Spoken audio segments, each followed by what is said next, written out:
In this video, I'll be showing you step by step how to create an account on GatesFX. It is super easy to do. So the first thing you need to do is open up your favorite browser, and then from here you'll need to go up to GatesFX.com. I'll also link to that down in the description below. Once from here, it should bring something like this. Now from here you'll need to go over to the Start Trading up here in the right hand corner.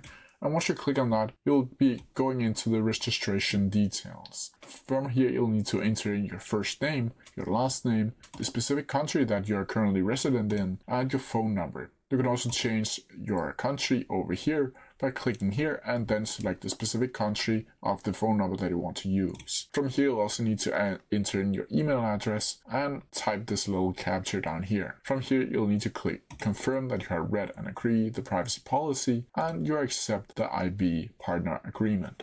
From here, you'll simply need to click continue. And then from here, you'll be asked a couple of questions that you'll need to answer truthfully, and you'll need to send in a copy of your ID or passport so they can prove that you're over the age of 18. Once you've done that, you'll be going inside of the dashboard, and then you can start depositing funds over to your account and start trading. But that's how you do it. If you have any questions about it, please leave them down in the comment section below, and I'll try my best to answer them as quickly as possible.